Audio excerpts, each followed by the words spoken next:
Well,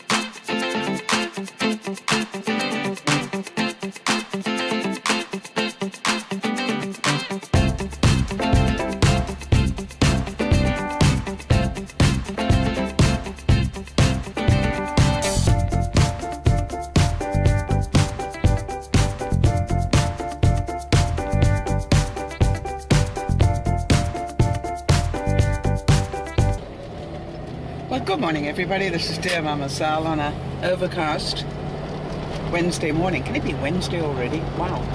It's 13 degrees already here in southern British Columbia, which would make it 56 in American. And my first comment of the day is thank you for all of you who enjoyed yesterday's battle with the shower door. I did warn you that it could be dangerous to drinking your coffee or tea. Obviously, some people really did have the imagination required to imagine what happened to me. What I really liked was the viewer, and I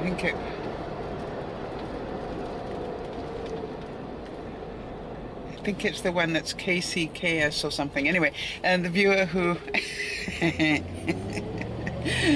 said I should have done an Angela. And in doing an Angela, I mean, you know, grab the camera and vlog yourself anyway. You know, Angela always said that about when my blood pressure went through the roof in Vegas. She said, don't worry, I'll grab the camera and get it all if you die. It was just so funny.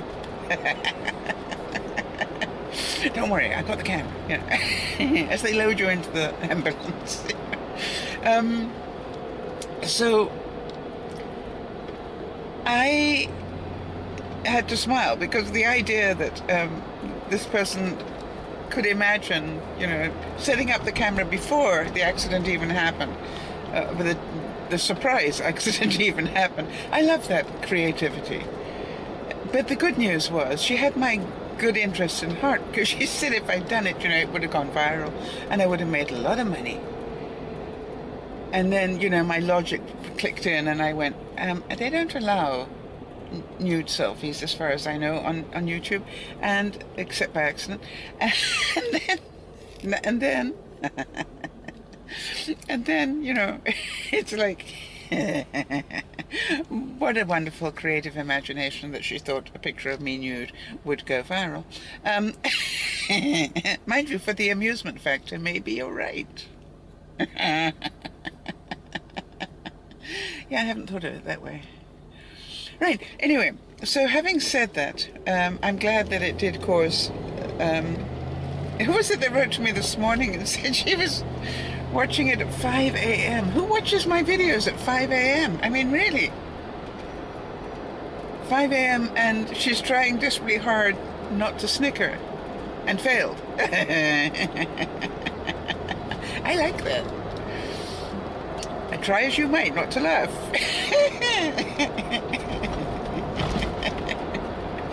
You gotta admit, the picture was priceless.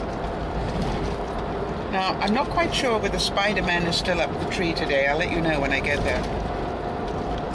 Because that was another moment that you had to sort of be there to understand it. Like, boy, that must be a big squirrel, I thought. It wasn't a squirrel. So, let's get a grip here. It looks overcast, which is, I think, good news.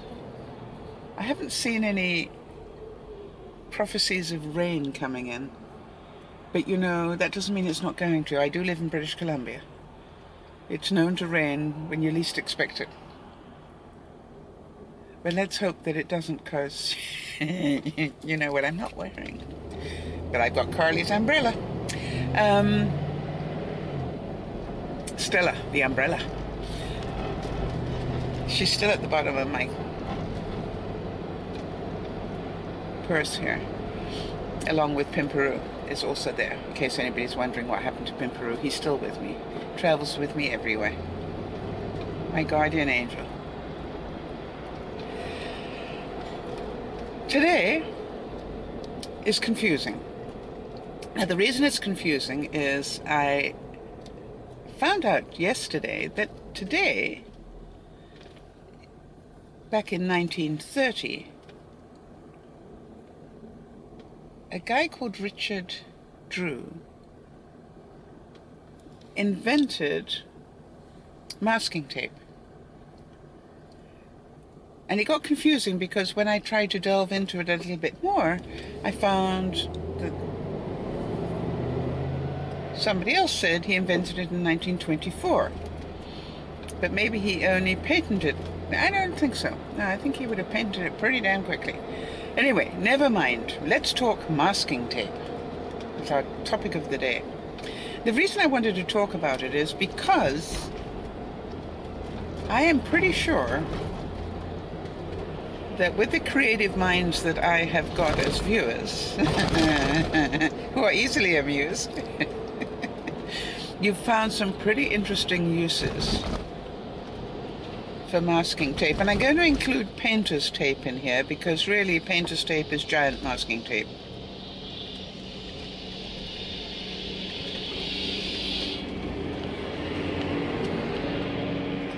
Okay, little flag person, would it kill you to give me a smile in the morning? Apparently. So painter's tape would also fall into that category. Do you have any interesting uses for it? I'm pretty sure that you guys have. I was trying to think this. What uses do I use masking tape that are not normal? Now, normal being you use it as masking tape. Some people use it for painting, and some people use it for other reasons. Now, I use masking tape for two reasons. One, as I said, I'm going to include painter's tape because it's the same thing but bigger. I use it, don't laugh. Did you know that if you paint it, it looks like leather? Or if you put boot polish on it, it looks like leather. Did you know that? So I have for as many years as I've owned my Jeep, which is a few too many now. Well, actually, it's in great condition. The only thing is where I lean on this side, and I lean with my elbow on this side, the leather has given away, as you can imagine, after all those years of leaning on it. And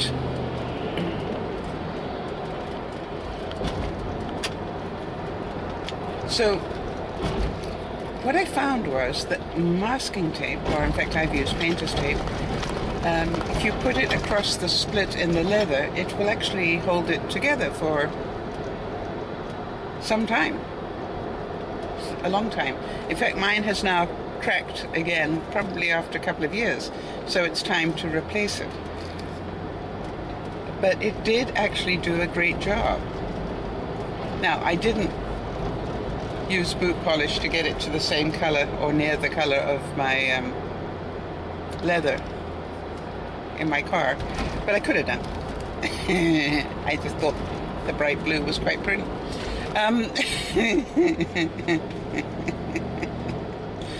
No, I don't use duct tape. I do not use duct tape on my furniture. For those of you who can now have just imagined me, yeah, no, I don't. Definitely not. So that's one use. The other thing that I saw, and that's where I originally got the idea, was that you can use that tape. If you're a card maker or a crafter, you can make it as imitation leather. In other words, you can put it on cardstock and then paint it, and it'll look like you've got a leather card. Or you can use it, I'm sure you can think of lots of uses where you could have imitation leather. I'm thinking lampshades, if you were really, yeah, never mind. So I doubt lampshades would work because it's hot. And I couldn't help thinking that masking tape must have been the forerunner of Post-it notes. Because if you think about it, if you want a giant post-it note, you would just use masking tape to stick up a piece of paper, right? I've done it, haven't you? Now what about, I've used masking tape to label things in my fridge because it actually stays on plastic quite well, which surprised me. And so I've used it on plastic bags, for example, when I know I reuse plastic bags. So if I put what's in there on masking tape, I can rip the masking tape off and then reuse it after I've cleaned it with sanitized soap. So that's just another thought, you know, it'll go on to plastic containers, for example, or anything that you can use in your deep freeze. And I don't know, I just thought, gosh, you know, I bet you that the viewers have got lots of good ideas on that. Because half our problem in life is we don't share half the ideas we've got.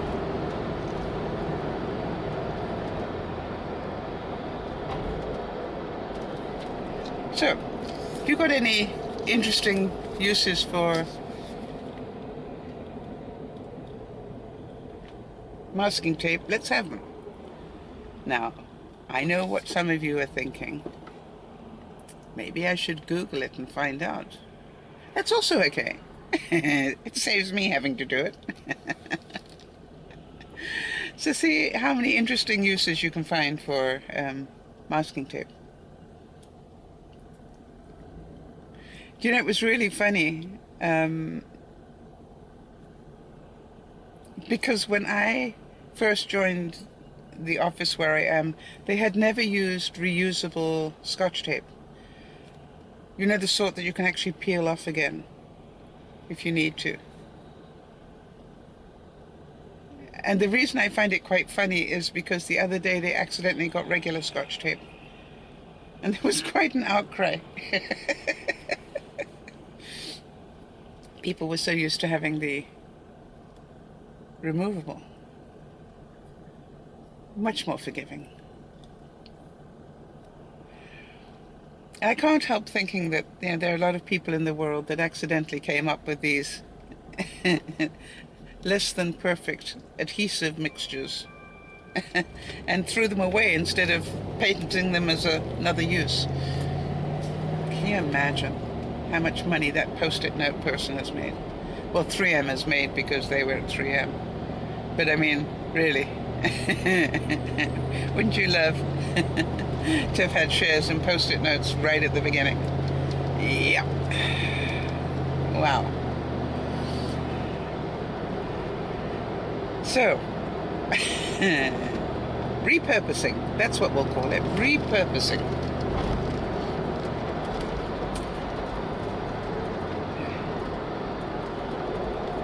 And mind you, while we're talking about repurposing, if that in your mind conjures up some other thing that you repurpose, it was not designed to do this, but this is what I use it for, let's hear about that as well, because it's always interesting. I'll have to give some thought to that. What else do I do? Well, I do so many things that are weird. When I say so many things that are weird, but you know, I'm a great repurposer of things. And I hate built-in obsolescence. Do you know what I mean by that? I hate that they make a wet jet or whatever, where you can only buy the wet jet bottle to replace it. Well, of course, I had that fixed in the first 24 hours, didn't I? I knew as soon as I saw that was a built-in obsolescence that I had to design some way of refilling that bottle with anything I wanted to. And I did. If any of you need to know, let me know. And you know, it was just like got very personal. I just don't do that. And as you know, I found out a really easy way to clean Swiffer dusters and have them still bright and fluffy, and I've been using the same few Swiffer Dusters for years. Unfortunately, it was the same time that I bought a whole lot more in bulk. So I got boxes of Swiffer Dusters somewhere. Oh, Lord, let me not go there. Anyway, so repurposing. There we go. What a topic for the week. I like that. So, thank you for watching, everybody. This is Dear Mama Sal saying, if you haven't subscribed, why not? Hit the bar up here. If you enjoyed this video and it made you chuckle at all, then give it a thumbs up, which I think is below. And if you didn't like it, why are you watching? I've got this one person who every day dislikes my video. I think it's the same person. There's no way it could consistently have the same person. You go, what a lot of hard work that must be. Anyway, if you want to follow us on Facebook or Twitter or any of the other things that go around and about, just check the notes below and it's all there for you. This is Dear Mama Sal saying bye-bye for now, and isn't that a beautiful Porsche right in front of me? Yikes.